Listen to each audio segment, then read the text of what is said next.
नमस्कार विद्यार्थी मित्रांनो, दिवाळीच्या सुट्टीनंतरच्या या पहिल्या ऑनलाईन सेशनमध्ये आपलं स्वागत आहे. दिवाळीची सुट्टी तुम्हा सगळ्यांना सुखी समाधानाची, आनंदाची आणि आरोग्यदायी गेली असेल अशी अपेक्षा करतो. आणि त्याचबरोबर इथून पुढेही आपण काळजी घेऊन वागाल अशा अपेक्षा करतो. मागच्या सत्रामध्ये आपण एकूण 10 प्रकरणांचा अभ्यास पूर्ण केला होता. आता या नवीन सेशनमध्ये, नवीन सत्रामध्ये आपण युनिट नंबर 11 प्रकरण क्रमांक 11 यापासून सुरुवात करणार आहोत.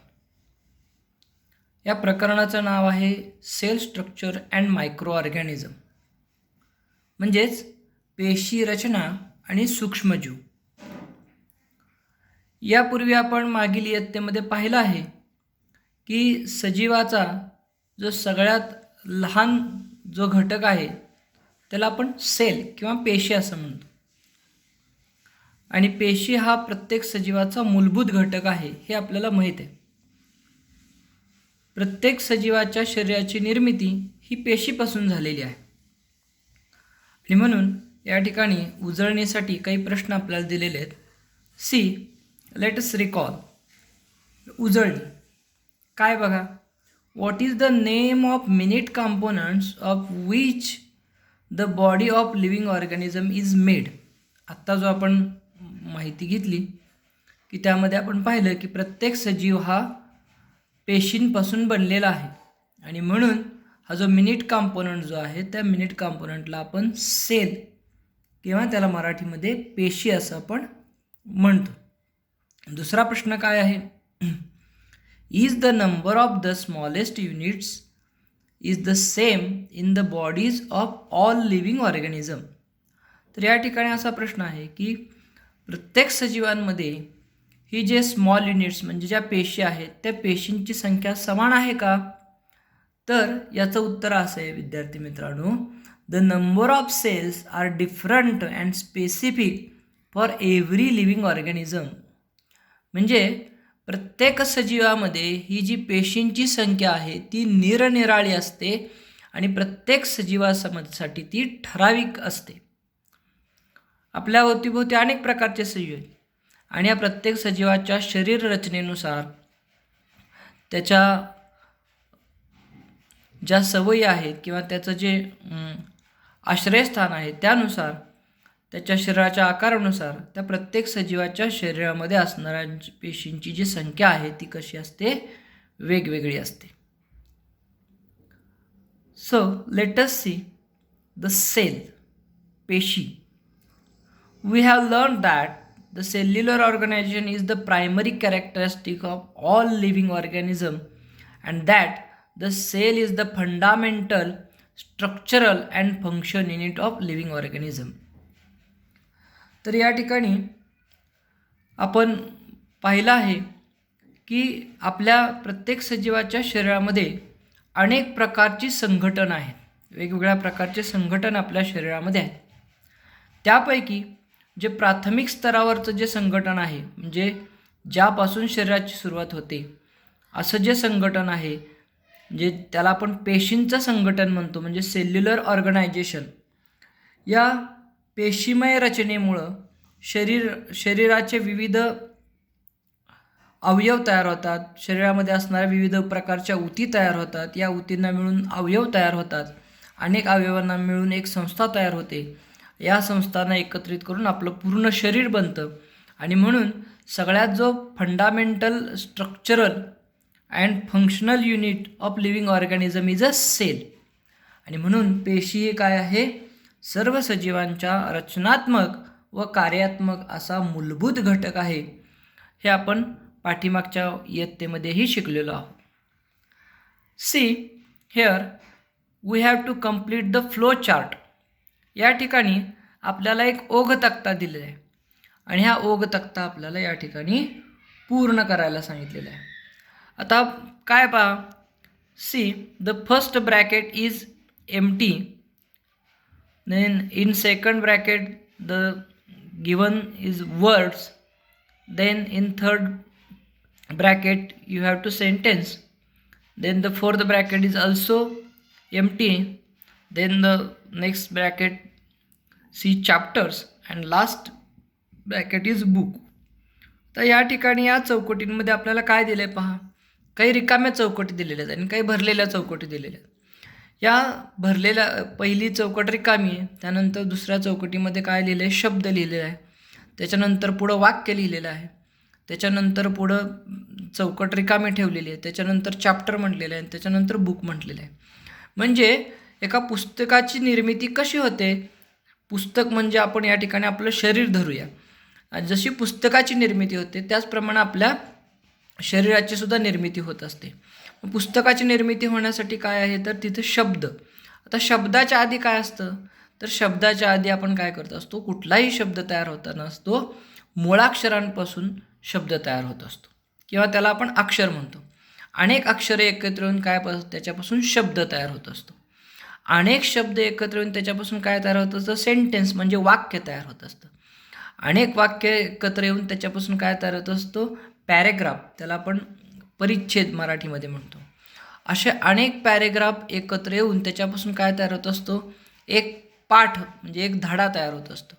आणि असे अनेक धडे एकत्र येऊन या ठिकाणी काय तयार होत असतं, एक पुस्तक तयार होत असतं. उदाहरणार्थ आपलंच पुस्तक बघा, आपल्या विषयाचं, की आपल्या विषयाच्या पुस्तकामध्ये जर सगळ्यात लहान घटक कुठला असेल तर तो आहे अक्षर. असे अनेक अक्षरे एकत्र येऊन त्याच्यापासून काय तयार झालेलं आहे, एक शब्द तयार झालेला आहे. असे अनेक शब्द एकत्र येऊन त्याच्यापासून एक वाक्य तयार झालेले, सेंटेन्स तयार झालेलं आहे. असे अनेक सेंटेन्स एकत्र येऊन त्याच्यापासून काय तयार झालेलं आहे, एक पॅरेग्राफ तयार झालेला आहे. असे अनेक पॅरेग्राफ एकत्र येऊन काय तयार झालं, एक धडा, एक युनिट तयार झालेलं आहे. आणि असे अनेक युनिट एकत्र केले की काय झालेलं आहे, पुस्तक तयार झालेलं आहे. म्हणजे आपल्या पुस्तकामध्ये जसे 20 युनिट्स आहेत आणि ह्या 20 युनिट्सला मिळून एक पुस्तक तयार झालेलं आहे. अशा प्रकारचे संघटन आपल्याला या पुस्तकामध्ये दिसतं, या पुस्तकाच्या रचनेमध्ये दिसतं.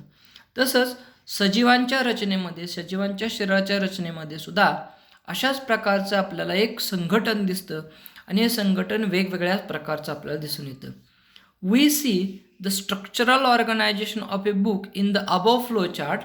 Similarly there are organizations levels in the living organism. 2. Those are cell level organization, tissue level organization, organ system organization. Then the cell forms the basis of the structure and function of all living organism. It is only with the help of cells that the living organism carry out all their different life processes. म्हणजे आत्ता सांगितल्याप्रमाणे की जसं ह्या पुस्तकाची रचना झालेली आहे, म्हणजे पुस्तक कसं तयार झालेलं आहे तर अक्षरापासून सुरू होऊन ते युनिट म्हणजे प्रकरणापर्यंत आलं आणि त्या सगळ्या प्रकरणांचा समूह बनून पुस्तक तयार झालं.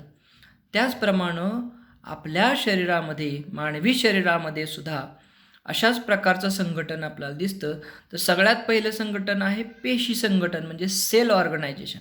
आता या सेल ऑर्गनायझेशनमध्ये काय असतं की आपला जो सगळ्यात लहान घटक आहे तो म्हणजे पेशी आहे. अशा अनेक पेशी एकत्र येतात आणि शरीरातलं एखादं क्रिया, एखादं काम पार पाडतात. त्यावेळेस त्याला आपण काय म्हणतो की सेल्युलर ऑर्गनायझेशन म्हणतो.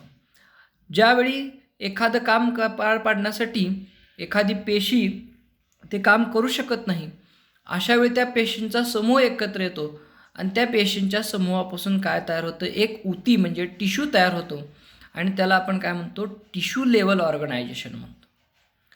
आणि ज्यावेळी शरीरातली एखादी क्रिया पार पाडण्यासाठी ह्या टिश्यू कमी पडतात किंवा या टिश्यूंच्या मार्फत ती क्रिया पार पाडली जात नाही, अशावेळी अनेक टिश्यू एकत्र येतात आणि त्या अनेक टिश्यू एकत्र येऊन त्याच्यापासून काय तयार होतं, एक ऑर्गन म्हणजे एक अवयव तयार होतो. जसं आपल्या शरीरामध्ये वेगवेगळ्या प्रकारचे अवयव आहेत.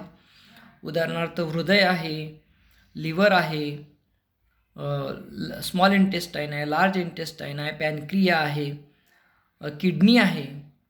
अशा प्रकारचे जे वेगवेगळे अवयव आहेत, हे वेगवेगळे अवयव कशापासून बनलेले आहेत तर हे जे ऊती एकत्र आलेले आहेत, ह्या ऊतीच्या एकत्रीकरणातून हे ऑर्गन तयार झालेले आहेत. आणि मग प्रत्येक ऑर्गन काय करत असतो, वेगवेगळी क्रिया पार पाडत असतो. पण काही क्रिया अशा आहेत की ज्या क्रिया पार पाडण्यासाठी एका अवयवांकडून ती क्रिया पार पाडली जात नाही, आणि मग ती क्रिया पार पाडण्यासाठी काय करावं लागतं आपल्याला, अनेक अवयव एकत्र यावे लागतात. त्याला आपण काय म्हणतो, ऑर्गन सिस्टीम ऑर्गनायझेशन म्हणतो. आणि अशा उदाहरणार्थ आता मला आपल्याला श्वास घ्यायचा आहे, तर श्वास घेण्याचं काम काय आहे, फक्त नाकावाटे होतं का, तर नाही. नाकावाटे श्वास आत घेतला जातो, श्वासनलिकेतून तो पुढं फुफ्फुसामध्ये ढकलला जातो, फुफ्फुसामध्ये त्याच्यामध्ये ऑक्सिजन मिसळला जातो, ते परत रक्तामध्ये मिसळलं जातं. अशा प्रकारे ही श्वसनाची क्रिया पार पाडण्यासाठी वेगवेगळे अवयव काम करत असतात. पचनाच्या क्रियेमध्ये सुद्धा तोंडापासून पचनाची क्रिया सुरू होऊन आतडं, जठर, लहान आतडं, मोठं आतडं, अशा सर्व अवयवांनी एकत्रित करून ही पचनाची क्रिया पार पाडली जाते. अशा पद्धतीनं काय होत असतं की हे वेगवेगळ्या स्तरावरचं संघटन आपल्याला आपल्या सजीवामध्ये पाहायला मिळतं. आणि हे सगळ्या संघटन एकत्र येऊन काय तयार झालेलं असतो, ऑर्गॅनिझम म्हणजे आपण किंवा सजीव तयार झालेला असतो. आणि cells from the basis of the structure and function of all living organism. आणि ही प्रत्येक सजीवाची जी शरीराची रचना आहे आणि त्यांची जी कार्य आहेत ही सर्व ही पेशीच्या पातळीवर होत असतात. आणि ह्या पेशीच्या पातळीवर झाल्यावरून त्याच्यातून पुढं शरीराच्या सर्व क्रिया नियंत्रित केल्या जात असतात.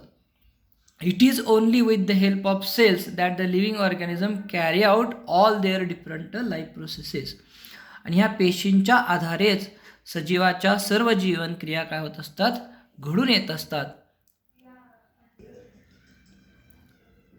See here how the human body made. See the basic structure of every living things is a cell. Then number of cells are connected to each other and form tissue. Number of tissues collect and they form organ, and number of organs comes to carry out one of the life processes, they form organ system, and the number of organ systems are get together to form the body. So this is the structural organization of the living things. Here we can see the structural organization of human being. तर अशा पद्धतीनं पेशीपासून सुरुवात होऊन मानवी शरीराची रचना कशी होते किंवा मानवी शरीर कसं तयार होतं हे या ठिकाणी आपल्याला कळतं. तर या ठिकाणी आपल्याला प्रश्न विचारला, where do the life processes of unicellular organism takes place. तर एकपेशीय सजीवांमध्ये ह्या ज्या जीवनक्रिया आहेत ह्या जीवनक्रिया कशा पद्धतीनं किंवा कुठं पार पाडल्या जातात. तर आपल्याला माहिती आहे की आपल्या अवतीभोवती अनेक प्रकारचे सूक्ष्मजीव आहेत. काही सूक्ष्मजीव हे एकपेशीय आहेत तर काही सूक्ष्मजीव हे बहुपेशीय आहेत. बहुपेशीय प्राण्यांमध्ये वेगवेगळ्या प्रकारचे कामं पार पाडण्यासाठी वेगवेगळे अवयव असतात, वेगवेगळे टिश्यू, वेगवेगळे ऑर्गन असतात. परंतु जे युनिसेल्युलर आहेत, जे एकपेशीय प्राणी आहेत, all life processes carry out within that cell. म्हणजे ह्या एकपेशीय सजीवांमध्ये ज्या काही सर्व प्रक्रिया आहेत, सर्व ज्या काही जीवनक्रिया आहेत त्या पेशीच्या आतमध्येच पार पाडल्या जातात. हे आपण या ठिकाणी समजून घेऊयात.